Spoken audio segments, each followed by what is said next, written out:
Hello and welcome. My name is Stephanie Adams and I will be the host for this TLC session. We are excited that you have joined us today for Canvas Phase 3, Help Shape Our Future Classroom. Please welcome Morgan Johnson, Cole McFarren, Dr. Jody Fickema, and Joshua Cohen. Thanks so much, Steph.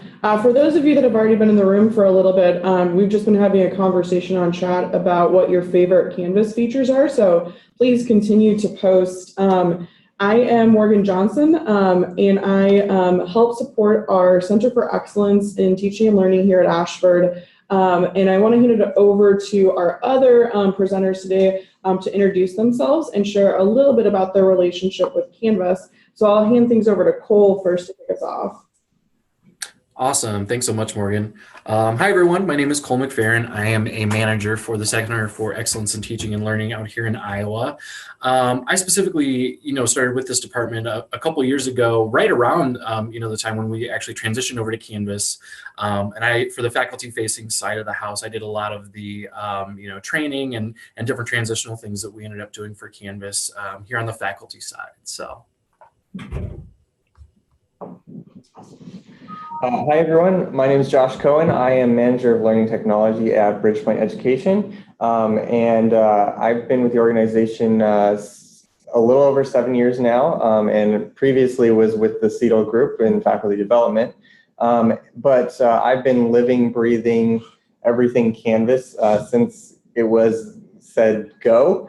And I've been on the curriculum side primarily, pushing out the use of the classroom in dynamic ways and making sure that your classrooms copy out every week and make sure that we have a well-oiled machine.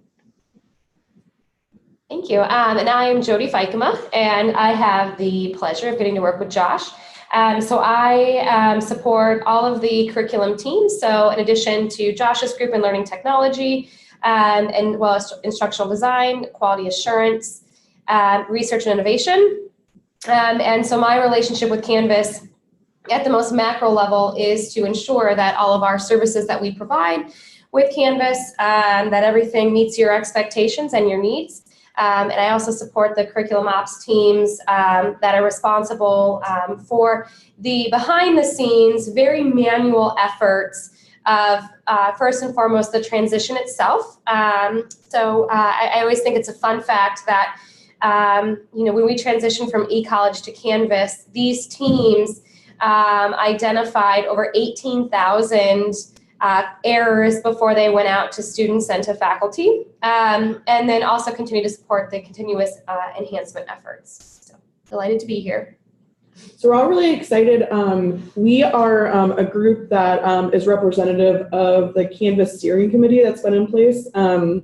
Really, as Jody mentioned, to help move along continuous improvements to Canvas. For those that were in the chat earlier, we were talking a little bit about, man, what a change it's been since we've moved from eCollege to Canvas. And all of us in some shape or form have been working on these efforts for the last 18 months. So we're excited to hear about all the features you already love. And then really the purpose of our presentation today is to highlight some of the enhancements really that have been made to Canvas over the last 12 months at Ashford. But I think most importantly, we're hoping to get your feedback on what do you like about those enhancements? What do you want to see more of? And then I already saw somebody post this in the chat. You might not know really how to use some of these enhancements. So we want to know that so we have a better idea of how to provide some targeted support and development opportunities to all of you and our faculty in the coming months. But I think probably most important is we are gearing up to launch phase 3 of Canvas. So we are excited to share some sneak peeks of what phase 3 looks like, but it's largely undefined right now. So we're hoping for your feedback to help really identify what those priorities are as we move into this next phase.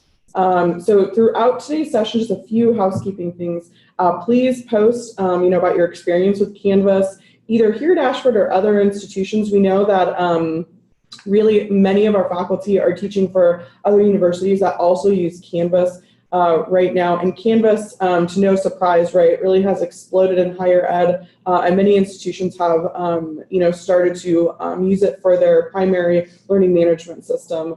And then we'll have a couple polls like the one that we posted earlier in today's session. But at the end, you'll also receive a link to a priority survey that's going to help us, again, identify our phase 3 priorities.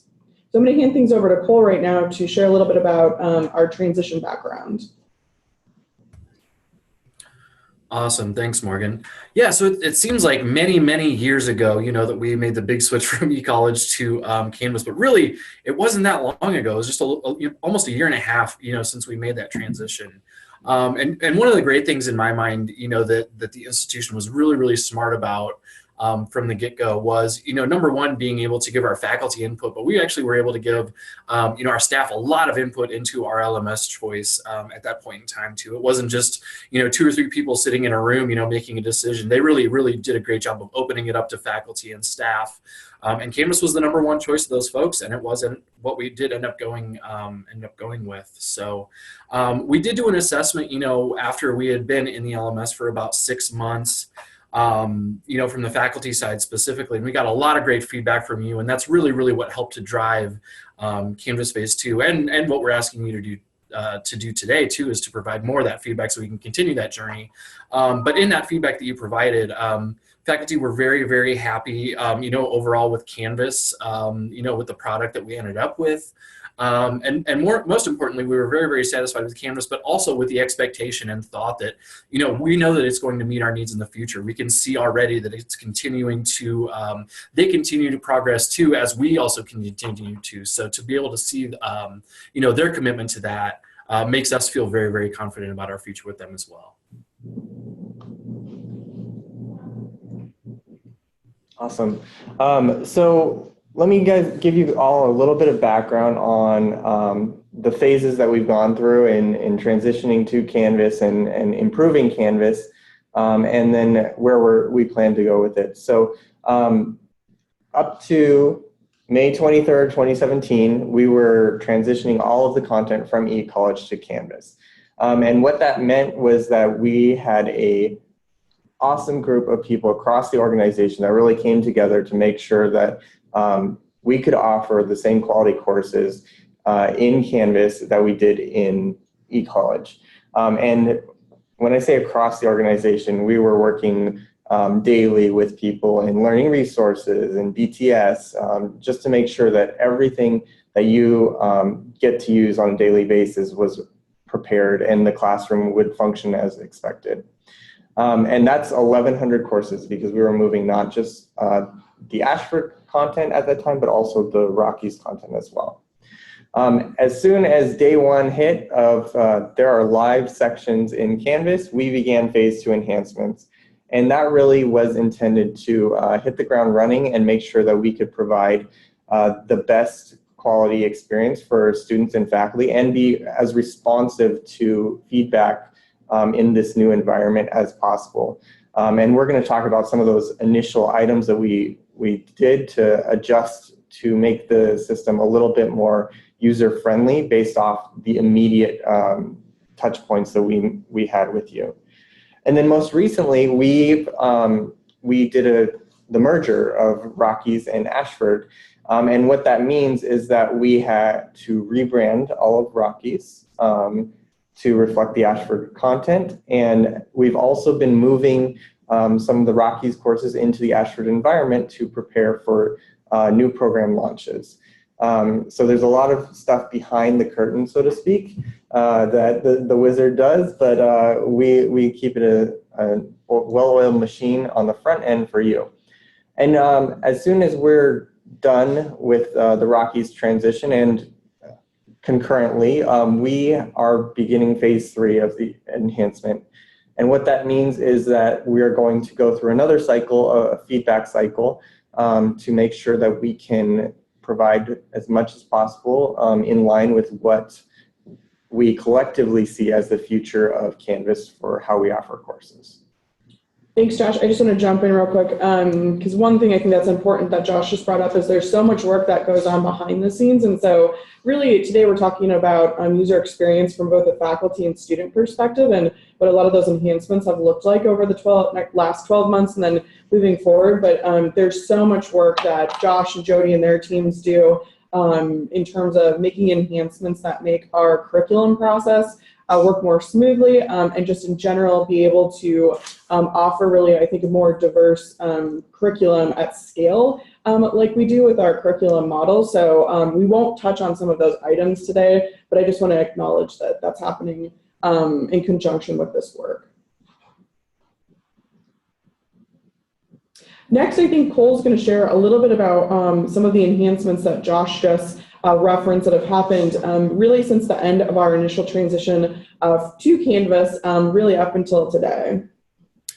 Awesome. Thanks so much. Well, we had mentioned, all the awesome feedback that we got at the beginning of phase 2 and how we were able to, use that input to help inform our decisions about where we're going to direct our efforts. And if you can remember way back to when we first jumped over, the discussions was a big change that we saw, going from e-college to Canvas, and maybe one of the only, kind of downsides that we actually saw from the faculty perspective. So with that feedback, saying that discussions were one of the biggest pain points, Josh Cohen and his team were able to actually implement some new coding to where we were actually able to get more of an indented, structure within the discussions than we had initially had right when we had transitioned over. Thanks to actually some of your feedback with other institutions that you're actually working for. So that's how important some of that feedback really can be and how quickly we can do that if you remember those upgrades that happened.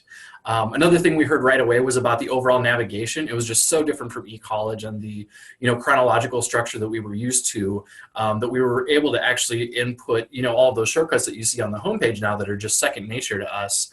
We were able to kind of mimic some of that browsing that we had in e-college as well. Another thing that we had heard, a lot about back was, Waypoint feedback and how closely that is implemented with Canvas. What we did, right then as kind of a quick, Band-Aid, for lack of a better term, is we actually produced a video that showed students specifically how to go back into Waypoint and view their feedback. One of the biggest pieces we got was about how Waypoint, feedback needs to be accessible in the Canvas gradebook. And we heard that right away, and we started getting things moving. And unfortunately, that is just one that has so many moving pieces that we are still working on. That we're optimistic that early 2019 we can have that in place. But again, it's just such a complicated thing that wasn't meant to necessarily plug as cleanly into Canvas as we would have liked. So still working on that, but we still know that that's very, very important to the faculty and student experience, frankly. So. Announcements, we got some good feedback about those. The announcements are just so much more robust in Canvas than they were in e-college. We have so many more options. Even since we've came over, there's new stuff.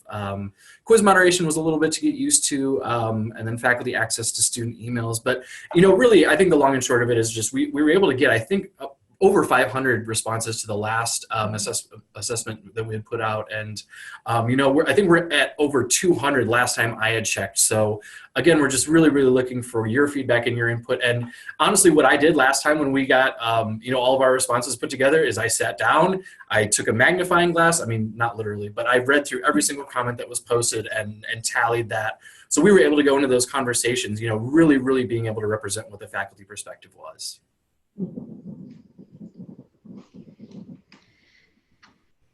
Awesome.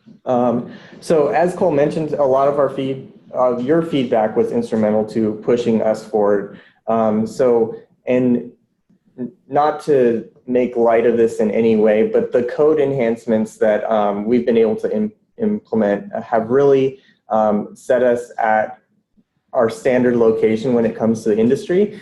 So every time we have a program review and we get to show them Canvas, they may be working in Canvas. But the reality is that they don't have front page navigation, or they don't have discussions that highlight where you are on the page and tier in with colors. So they see these things and they recognize what we've done as a result of your feedback to make the environment better for you as the instructors and our students. And that's really a great place to be because not only does it look well with our peers, but also it looks well with our relationship with Canvas, they recognize us as a leader that's helping to push the boundaries of the classroom environment. And that's really helped us to push what we offer out there. So Portfolium, we've expanded the use of Portfolium across the organization. You may have seen it in many of your classrooms. It's often included in new course developments as a way for students to maintain a record of their work beyond that individual classroom. We rolled out conferences this past year, allowing everyone to have the opportunity to offer office hours in a way that's synchronous and visual to your students. And I hope that everyone's gone and tried that out. We have many pilots that were run by different colleges. I believe COLA and Doge both did some piloting, and we appreciate everyone's efforts in progressing that. You might also notice there's a nice purple button in the upper right-hand corner of the homepage of every course that links to the student portal. So some of the additions we make won't have any impact on you as faculty, but for our students mean the world. And when they hit the pathway of student portal to classroom, there was never a back. And this was our way of providing them that way to transfer back into the student portal from the classroom and provide just a continuous loop that doesn't have them logging out and logging back in on another page. And then finally, Civitas. I think there's been already a lot of buzz in the chat about Civitas and the impact on that. Cole, do you want to hit on Civitas' impact at all? Oh, wow. Yeah, I can do it super briefly. Yeah, so Civitas Inspire for Faculty, is something that frankly is able to work very, very well and hand in hand with Canvas. It's able to take hundreds of data points from Canvas and talk about, student performance, and then calculates that for the instructor and gives them a nice and efficient tool, to be able to outreach to those students very specifically based on their performance in a very efficient way. So we're really, really excited about that. And we're already seeing very, very positive results. I'm not going to plug it too hard, but I am leading a workshop on Civitas Inspire for Faculty tomorrow if you're interested in hearing more. But we are already seeing some positive retention results based on some of our early analysis. So if you want to find out more, I'm going to talk a lot about it tomorrow. Awesome. And Morgan, could you go to the next slide? Perhaps the biggest enhancement of this past year was our Gradebook Enhancement. And this may not be present in your visual day-to-day, but it definitely is for our students. And I just want to focus on this for a second because there are so many layers to getting something like this into place and the impact that it has on students. So most likely you've seen a significant drop in student communications that ask how do they evaluate their gradebook or their points aren't adding up. And that was really the driving factor behind the Gradebook Enhancement. In Canvas, the gradebook on its own is primarily point-based, which doesn't always align if you have assignment weighting, which we do in many of our courses. And it was important for us to have a clear gradebook for our students so they knew exactly how they were achieving in the classroom. So we wanted to revert back to a familiar setting that we were comfortable with from eCollege, where both points and percentage weighting were side by side in the gradebook and very visible to the students. So we worked the entire year actually really on making this happen. And this was custom with Canvas to make sure that the calculations work and provide the student an accurate representation of their score in the classroom environment. And there are many layers to developing something like this with Canvas, and it's a nice thing. We have sort of a bat phone situation with Canvas to make these things happen, but it's not without a lot of effort and back and forth between the groups, where we provide a concept, they develop it for us, we test it rigorously because we cannot roll out a product to our student population, to our faculty that's in any way flawed. and then we implement it. And in this case, implementing it meant changing the classroom to support it. And some of you may have noticed, I would say, mid-June, where the percentage weighting at the bottom of your gradebook got significantly longer. And that was because the curriculum team went through an exhaustive effort of changing every single classroom to support this future rollout of the gradebook. And now, hopefully, your students know exactly how they're scoring in the classroom, how the percentage weighting is aligned to particular items that may not be a one-to-one ratio on points to percentage. And then also, hopefully, you've been having a little more time to focus on the content as opposed to focusing on emails that have to do with how the student reads the gradebook. Thanks, Josh, for sharing about this huge enhancement that really was a priority for faculty and students since the beginning of our transition. So second question we're going to pose to the group, feel free again to post this in the chat box. What Canvas enhancements and or features would you like to learn more about? We've already gotten some great feedback from individuals. And again, probably not to plug another TLC session, but Cole, when is the video workshop that you guys are hosting today as well? It was right before this one, yeah. Before this one, so there's going to be a recording coming out that really provides an in-depth overview of how to leverage video effectively in the Canvas classroom, but there are a number of resources already available in supporting that. Another presentation that's coming up this afternoon is Dr. Adam Selhorst is going to be discussing what we are doing to pilot Canvas conferences with faculty across all colleges right now. And so that should be a really interesting session that provides a little bit of a how-to, but also some best practice discussion.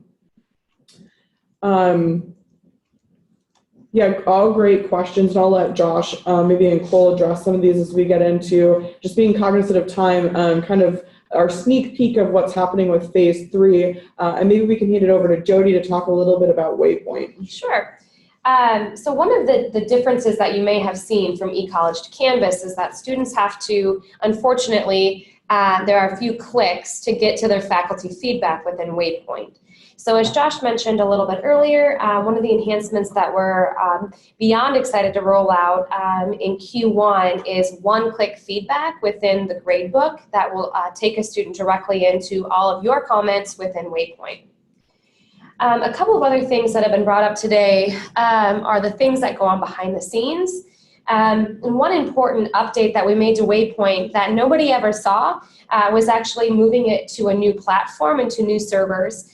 So Waypoint was actually on an outdated server, and anytime we would push through an enhancement or any type of a maintenance to Waypoint, believe it or not, it would take us days to push out those enhancements, and we were oftentimes in jeopardy of taking down the entire system as a result of that unstable platform. So just a couple of months ago, we did move Waypoint to new servers. It is now stable, and we're able to make updates in a very timely manner.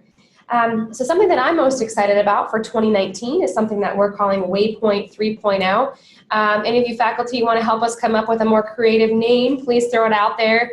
Project Pineapple really seemed to stick, so maybe we keep with a fruit theme and come up with something more creative than Waypoint 3.0. But we view Waypoint as a very viable product, and anytime that we present Waypoint to external program reviewers or others, people are very impressed by its capability, and we all know that there's an opportunity for us to continue to enhance it.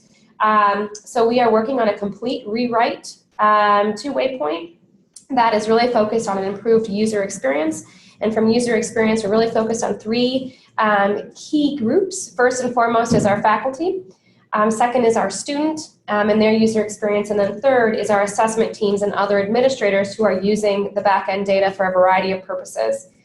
So you may be wondering, how can I get involved? Believe it or not, you all have already given us tremendous amount of feedback. So as Cole mentioned, we comb through surveys. There was just a survey that was sent out recently to all faculty, including associate faculty. I encourage you to complete that. And then as we get further along, we're going to be reaching out to many of you to do some user experience testing for us. But again, coming in 2019, in addition to the one-click feedback, is an entire rewrite to the Waypoint system. So very excited for all of that. Thanks so much, Jody.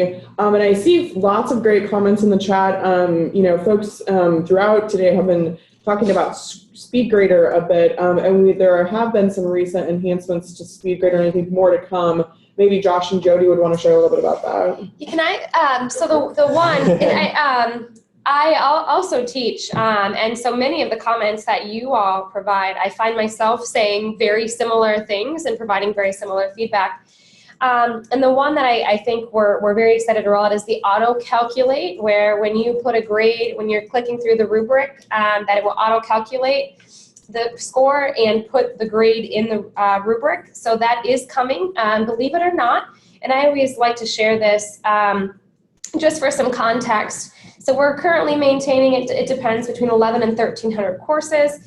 And we have to manually go into every single course and every single rubric and make those updates. So that is going to be rolling out. Some of you may already see it in your classroom, but we are working diligently to turn on that functionality in every single course. And that's kudos to the curriculum operations and learning technology teams who are leading those efforts. Absolutely. It is a priority for us. We do want that efficiency in the classroom. And as Jody said, it's been a progressive task that we've been doing as revisions come through. It was just the nature of the transition process and using external folks to help assist that happening in the timeline that we were put.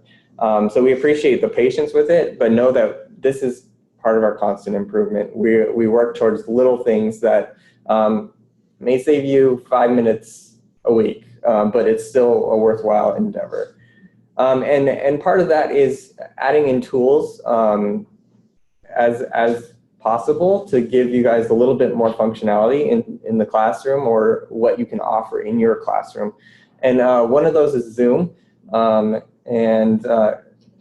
Yeah, go for it, Morgan. Yeah, one of the exciting, I think, rollouts for us this year is we're on Zoom right now. We really kicked it off last TLC for our faculty community, but over the course of the last 12 months, we've rolled Zoom accounts out to all faculty and staff across the organization, and we really have become more of a Zoom campus. And so our next step is to roll this out to all of our associate faculty members. They'll have a different account type than our full-time faculty do, but we're working right now closely with Jody, Josh, and team to do some testing of the Zoom integration within the Canvas classroom so that, as you guys all know, we're using really the native Canvas web conferencing functionality right now, which definitely meets our needs to some degree, but Zoom is just a better overall user experience for faculty and students, and so we're going to do some testing with this in the upcoming months. And some of you who have classes that may have been transitioned off of UCU may have seen Zoom as one of the options added to your classroom. So we are actively using Zoom in many classes that previously used UCU, in addition to other screen capture tools and video recording tools. It is very functional and has a lot of great features that we are learning about every single day. Most recently, we learned about the auto captioning tool, which for accessibility compliance is a great win to be able to offer a recording that you don't have to do much work to get captions into it. So global navigation. So we always want our students to get where they need to go and get provided the information in the most efficient way. So a lot of our global items, that's our course policies, our course resources, our Writing Center library, are under constant revision just to make sure that we can have the information in the most effective way. And we have a full work group that has been working on global navigation as well as help menu navigation to improve that experience and make sure that our students have what they need when they need it. Video recording tool. Cole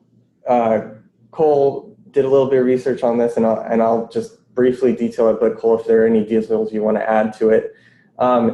The video recording tool in Canvas, and I know some of you had commented on it before on it getting stuck, that is a function of Flash, and Flash is going away for those of you that are not in the technology space. So the Canvas video recording tool has has or is shortly going to be updated to an HTML5 option, which means that there will no longer be the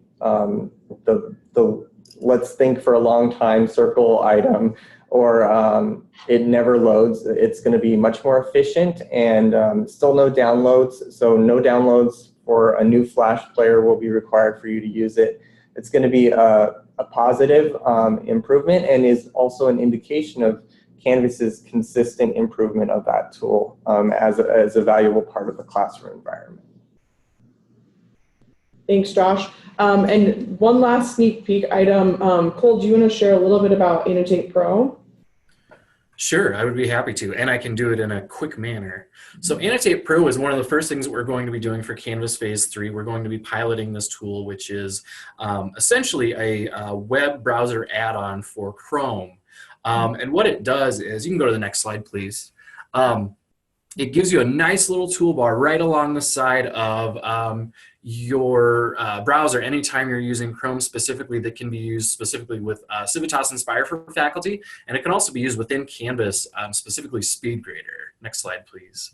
What it is it's essentially a huge expanded clipboard to where we can store all of our Civitas intervention templates, so we can both push content out to faculty, and it can also be a storage system for faculty to store some of their feedback, where their starters that they use for feedback, to where instead of typing that paragraph that you type 20 times per class, you can go to that toolbar along the side and just click a button and it'll be right there. Or you can even right click and it'll just triage right to it with a couple of moves of your mouse. So you can manage your own content. We can push content out to faculty depending on what we want to do.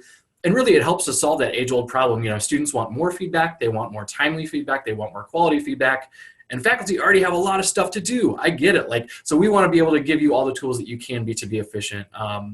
I think the next slide kind of shows a couple nice little screenshots of it. So we have all of our interventions right now stored right within Canvas, but we're essentially able to cram that down to a little bitty sidebar right along the side. Next slide. You can actually see right there, you actually have a couple different choices. You can go on the left side with the toolbar along the right there, or like I had said earlier, you can actually right click and then triage into a whole scaffold of content that you have structured in there. So yeah, it's kind of like the comment library in Waypoint, Stacy. That's exactly it. It's like that, except for it's for your whole browser. So it's a really, really cool tool. If any of you are interested in helping us pilot this, please do reach out to me. We're looking for #1 feedback gurus who are really, maybe you have a spreadsheet with hundreds of different cells that you have your feedback on right now. Please reach out to us, or also Civitas IFF super users. We're looking at you as well to help us give some feedback on it. So I'm really excited to get it started. I think it's a great tool that we can offer to faculty, and I want to get it in your hands so I can see exactly what you all can do with it. So I'm really excited about it. And if you are interested in being a pilot for this plane, please do reach out. Thanks so much, Cole. And I did get the warning that we are already over time. So just going to share really quickly 2 other ways that you all can provide feedback in addition to the chat and all the comments you provided today. All right, so if you're not aware of it, the Canvas has a community of individuals, of users across the organization. So faculty at different schools, whether it's K through 12, higher ed, all come together and can provide ideas.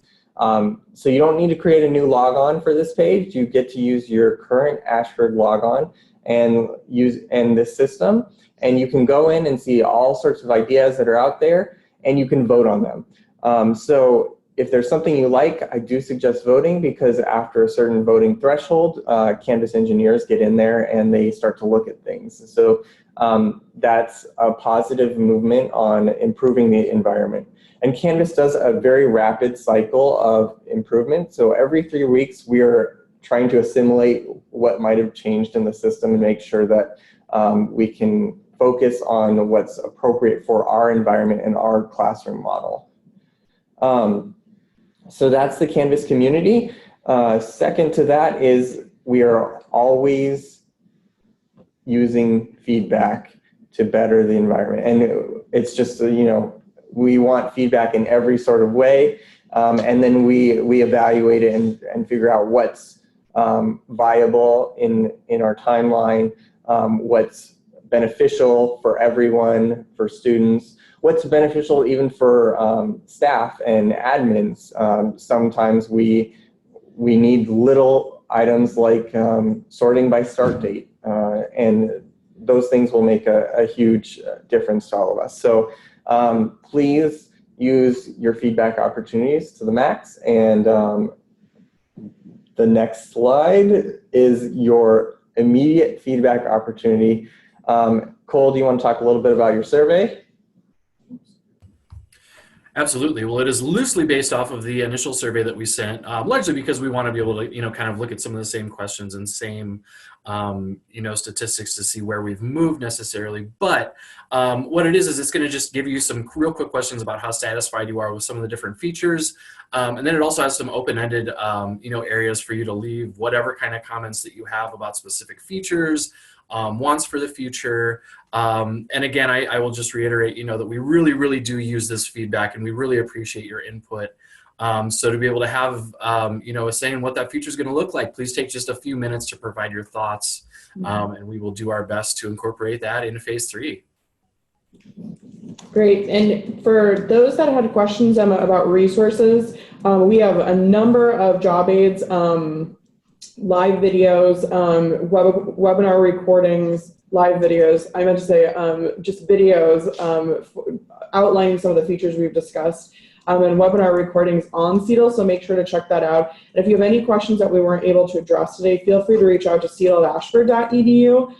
We hope to have really feedback to all of you in January about what phase 3 looks like. So we're really excited and hoping to get feedback to help shape kind of what the next 6 to 12 months look like. So thank you all so much for being here, and to Josh, Jody, and Cole for presenting today.